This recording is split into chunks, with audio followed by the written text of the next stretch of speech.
26 సంవత్సరాల కుర్రోడు 20 మంది విచక్షణారహితంగా దాడి చేస్తే చనిపోయాడు. ఈ దాడి ఎందుకు జరిగింది తెలుసా? హోలీ రోజు మార్చి 4వ తారీఖున హోలీ జరిగితే ఒక 13 సంవత్సరాల పాప టెర్రస్ పై ఆడుకుంటూ ఈ కలర్ బెలూన్స్తో వాళ్ళ బంధువులు కొట్టబోయింది. అంటే వాళ్ళతో సరదాగా ఆడుకున్నప్పుడు ఆ వాటర్ వచ్చి కింద నడుస్తున్నటువంటి ముస్లిం మహిళ మీద పడిందట. ఈ ముస్లిం మహిళ వాళ్ళతో తగువులాడి మళ్ళీ ఇంటికి వెళ్ళి వాళ్ళ కుటుంబ సభ్యుల్ని రెచ్చగొట్టి మళ్ళీ వచ్చి వీళ్ళతో వాగ్వాదం చేసింది. ఇరు కుటుంబాలు కూడా ఘర్షణ పడ్డాయి. తర్వాత తరుణ్ కుమార్ ఫ్యామిలీ క్షమాపణలు చెప్పింది. సరే మా వైపే తప్పు ఉందిలే అన్న విధంగా ఇదంతా సర్దుమణిగిపోయింది అనుకున్నారు. సాయంత్రం తరుణ్ కుమార్ మీద దాదాపు 15 నుంచి 20 మంది వచ్చి దాడి చేశారు. ఎలా దాడి చేశారు? మాది మానవ జాతి కాదు అన్న విధంగా కర్రలతోటి అక్కడ దొరికినటువంటి రాళ్లతోటి దాడి చేశారు. ఆ దాడి చేస్తే అతడు ఆసుపత్రిలో చికిత్స పొందుతూ చనిపోవడం జరిగింది. అయితే ఈ దాడికి సంబంధించినటువంటి వారి యొక్క ఇళ్లను కూడా ఇప్పుడు ఢిల్లీ పోలీసులు కూల్చేశారు. అలాగే 8 మందిని అరెస్ట్ చేశారు.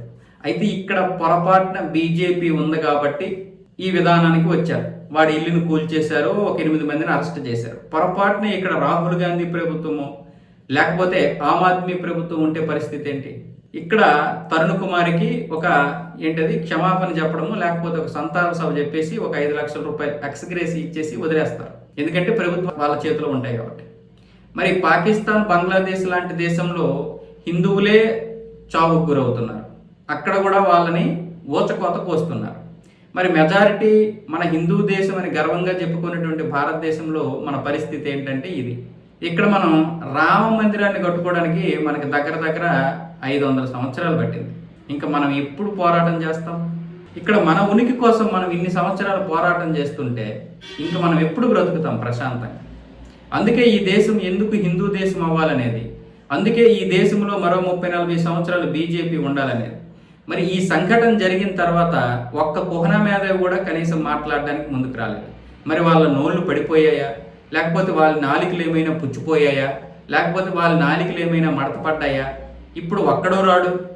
ఎందుకు ఈ దేశంలో హిందువులు ఈ మాత్రమైన కొంచెమో గొప్ప చైతన్యవంతులు అవుతుంటే చాలామంది దాన్ని మతోన్మతం పేరుతో కిందని అణిచేస్తున్నారు. ఇది ఒక తెలివిగా జరుగుతున్నటువంటి ప్రక్రియ. మనకి ఎంతో కొంత గత 10 నుంచి 11 సంవత్సరాల నుంచి వస్తున్నటువంటి చైతన్యం చాలామంది మతోన్మాదం పేరుతో మనల్ని అణుస్తున్నారు. చాలా జాగ్రత్తగా ఉండాలి. ఇప్పటి వరకు రాహుల్ గాంధీ దీని గురించి ఒక్క మాట కూడా మాట్లాడలేదు. అదే ముస్లిం యువకుల మీద ఏదైనా పొరపాటు జరిగితే ఇక మనోడు ఆగడం. ఎందుకంటే ప్రతిపక్షంలో ఉంటేనే ఇన్ని రెచ్చగొడుతున్నారు వీళ్ళు, ప్రతిపక్షంలో ఉంటేనే ఇన్ని హత్యలు జరుగుతున్నాయి కదా.